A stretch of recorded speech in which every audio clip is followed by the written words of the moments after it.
Hey guys, Elisa with Jots Designs, and I would like to just simply show you how to finish off the back of tile coasters and trivets. This one I've already got the tape pulled off, but I'm going to do two different options that I like to do to finish off the back side. And hopefully it'll help you be able to finish the back of your pieces. And if you have any questions, definitely let me know in the comments below. Please give the video a thumbs up if you enjoyed it, and hit the little subscribe button and the little notification bell next to it if you want to know when I upload videos, which is typically every Monday. So let's get started. I'm going to zoom in here and show you what I do.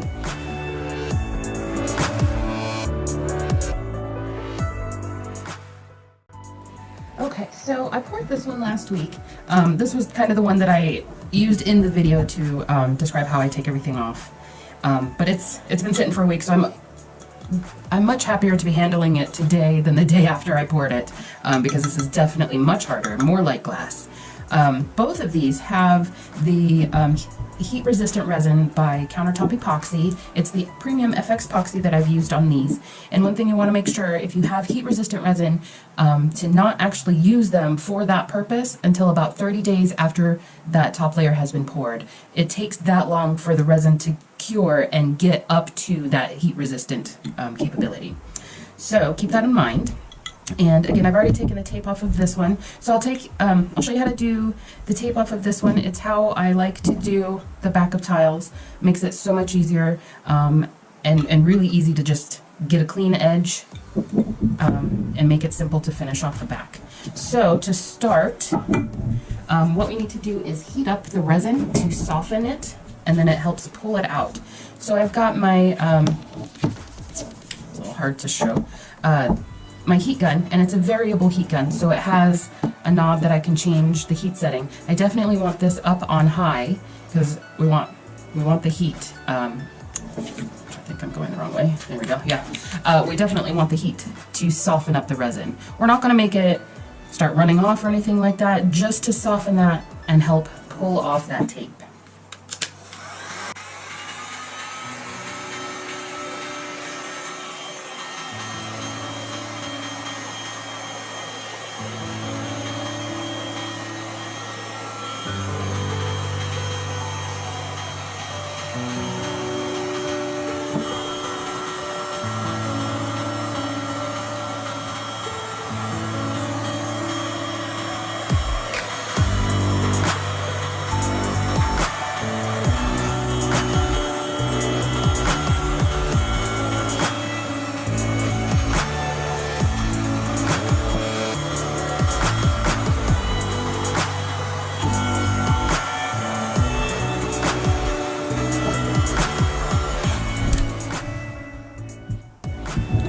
And you might smell the resin, of course, when it's being heated up. You'll smell that resin. You can definitely wear a respirator if you like. I often don't, just because it's such a quick thing. And then, when I first place these down, I make sure that the tape is kind of overlapping one side, except for the very last piece kind of overlaps both sides. But that way it kind of helps me take it off just a little bit quicker. So I'll find the last piece that I put on, and I'll start pulling that one up. And you can see how this resin, like this drip, is actually kind of squishy now, and it bends a little bit, and that's what you want. You want it just a little soft. If when you're pulling it up and it seems that it's hardened, it's cooled down, you can just heat it up a little bit more. But you just get that first piece coming up. There we go. And then you'll want to pull parallel with the piece to help get a clean edge. And you can go slow, you can go just a little fast. I wouldn't recommend going too fast, because if the drips do harden up, they might separate and start shooting off places. So you just get the piece and see. Okay, so right now it's cured. It's cooled down just a little bit. It's really hard to pull this up, so I'm gonna just heat it up just a little bit more.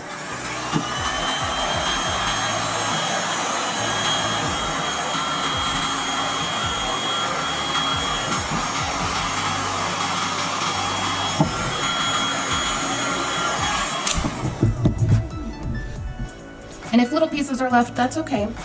Those can easily be cleaned off later. And just be careful, it might be a little warm. Oh, I'm doing this backwards. show you the way that I meant to, where the tape will overlapping helps. So again, just pulling straight along the edge here, comes down, that one's overlapped, so I can just continue on. And there we go. And I like using electrical tape because I try to not stretch it too much as I'm putting it down, but if you have a curved surface, it helps to have a little bit of a stretchy tape to kind of guide around exactly where you want and not have awkward corners or anything like that. And it helps too when you're pulling it off that the tape's not going to break on you. So I'm going to show you really quick one more time, and let me actually do it on a trivet so you see the larger piece. And let's see here, this was the last piece I put on, so I'm going to start pulling this one on. And then this is overlapping that one's overlapping that one. So then I'll pull this one off, and then this one, and you can see that.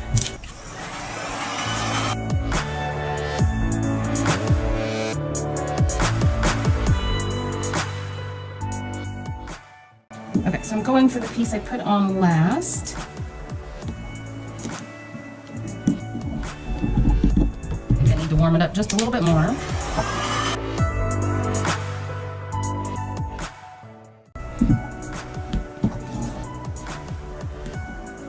You can see how much easier, and this just kind of,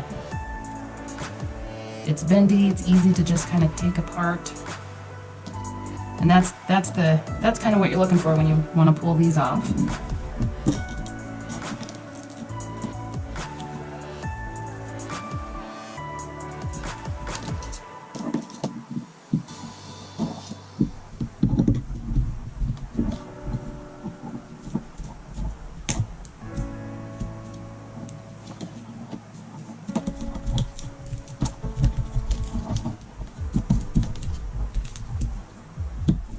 Simple as that. And again, the electrical tape is great. It doesn't leave a residue either, which is awesome. Okay, now when you're pulling off the edges like that, you're quite often going to have kind of a sharp edge right here, so definitely be careful when you're feeling it. You can cut yourself. So what I will do is I will take a very fine sanding block. You can also use like an emery board or something like that. Let me go grab them. Okay, you can also use sandpaper, you know, if you have it. Just make sure that when you're doing it, no matter what you're using, that you're not going like this, because you're going to be scratching the side. You want to make sure you're just kind of on like kind of a 45 to it, if not more towards the bottom. And all you need to do is just go over it, just like that, and you'll feel that edge go away. And I like to do that, even though I might have cork or something under here, you know, I don't want anyone that picks it up to accidentally get a little cut from some sharp resin. So you can do that. You can use, this is just a nail buffer, so is this. This one has several different grits on it. This is just the same grit all around. And of course there's bigger sanding blocks, the same. Some have the same grit all around and others have different grits.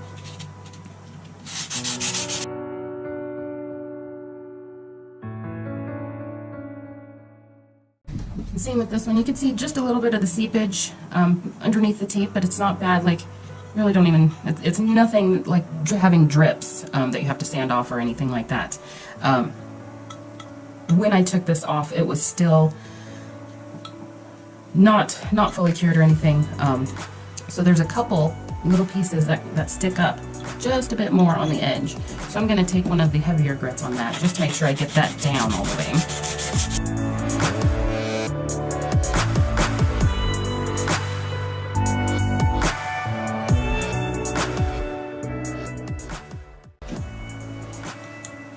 And see, like, there's this little tiny piece that I can break off. You want to make sure that you're very careful with pieces like that, because if you do too much, you can actually pull it off the side of the tile. So you want to make sure you're kind of careful with that. You know, grab a knife maybe to help you just kind of score it, so you know you're not going to pull off the edge. There we go.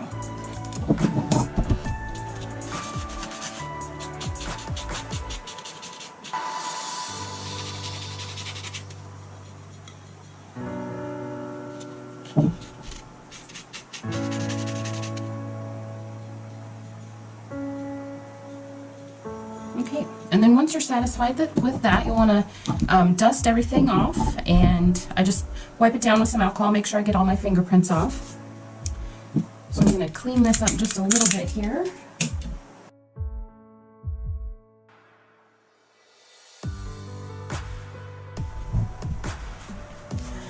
Okay, so I've just got some 91% isopropyl alcohol in a spray bottle, makes it handy. And I really like using blue paper towels, blue shop towels, for getting dust and whatnot. It seems to grab a hold of it better than just generic paper towels do. So just make sure everything's wiped off. And this is not what I didn't get that one. So I will do the 2 trivets. So just make sure everything's kind of wiped off. If anything, I'll take my my air gun. You can use a can of air just to blow it off if you need to. Just make sure all the dust is off. And then I will just give it a light spray and a quick wipe. Alcohol here. It soaks in pretty quickly on this. Okay, so the first one I'm going to show you is I put cork on the back, and I buy it in a roll. You can get it in a roll from Hobby Lobby, Michaels, Amazon. I'll include a link below, and I will actually go through and cut out a bunch of 6x6 squares and a bunch of 4x4 squares for the tiles as well. That way they're just ready to go for when I am ready to finish. So I just make sure that it fits. And I will take some E6000 glue, and I think, yeah, I had an open one here. And this is the quickest, easiest that I have found for finishing off the back. And I'll start in a corner, make sure my corner is done, go all along the edge, fairly close, but not too close that it'll just kind of seep out when you press down on the cork. And you don't need a whole lot. I just make a nice little bead all the way down.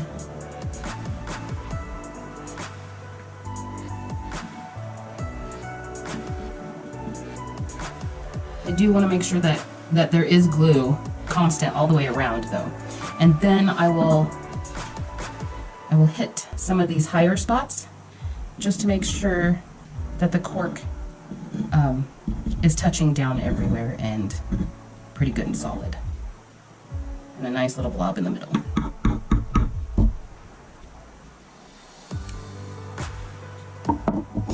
And then it's better if you put the curved side down, otherwise you might have a hard time with it fully adhering while it's drying and curing.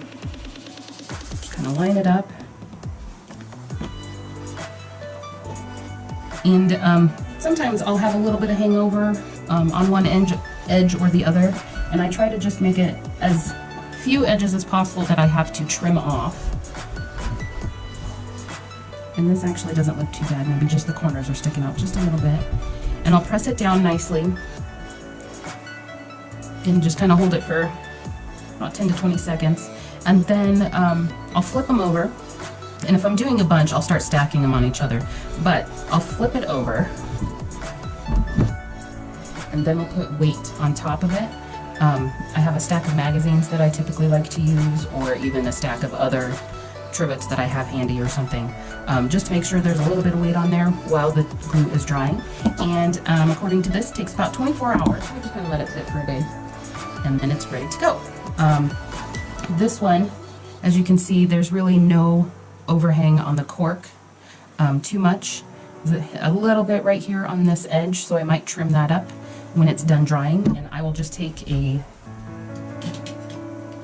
razor blade that you have, and I'll go right along the edge at kind of an angle to get it just under the edge of the piece itself and clean that up. And then if the cork is rough after I have done that, I will also then take just an emery board, and I'll usually do this with all sides as well. I want to make sure that this cork doesn't really come off. But I'll go along the edges and just kind of smooth down the cork, soften it up so that way none of the little scraggly bits are falling off later. So I'm going to set this aside and put some weight on it.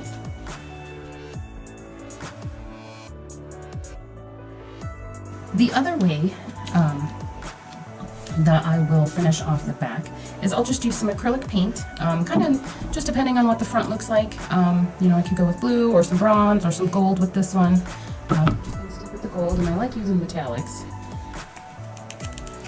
So I'll just paint the back, and then I will use some of these little rubber feet, and I'll put them on the higher spots just to make sure they do stick up as far as they need to help protect the surfaces.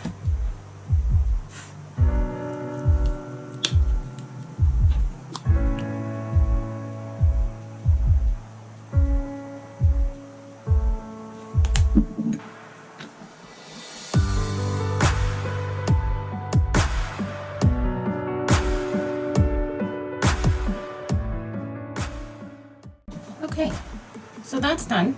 I'm going to speed up the drying a little bit with the hairdryer, and then I'll show you how I put on the little rubber feet.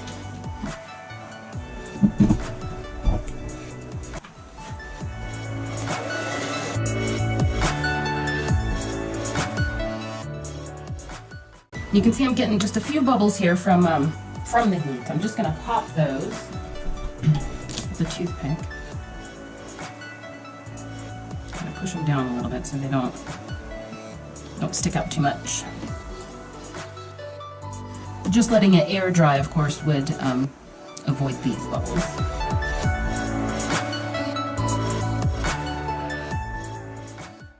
And also just a little less heat, or a lot less heat, I guess, would help as well. I did have the hairdryer up on high heat, so I'll put that down. I wasn't thinking about it.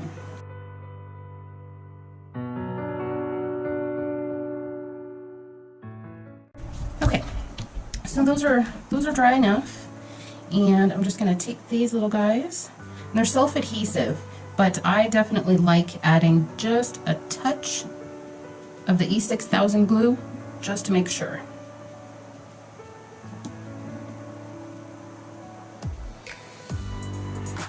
Just kind of let it stick out just a little bit from the tube, and just put a tiny bit on there. Then I will place it where it has as much surface as it does on these top ridges here.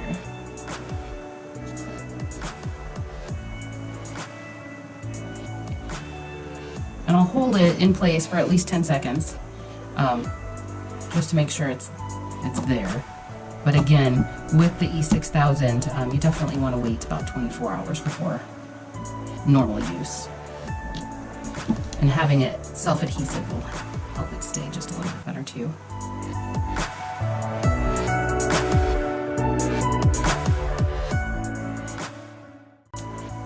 And there you go. And see with this, I'll actually put it down with this. There's so little of the E6000 glue, and really the trivet itself should be enough weight to help make sure that everything sticks properly, but you can always put extra weight on top if you would like. So those are the different options that you have. There's, I'm sure, many others that that you can do as well. And just one thing to remember is make sure that your edges are not sharp, especially if you're just using these little feet, because people will be grabbing by the sides, where the cork, you'll probably be grabbing the cork more than hitting the edge at all. So there you go, guys. I hope that helped. Let me know if you have any questions. And don't forget to like and subscribe. Give it a thumbs up, please. And see you next week.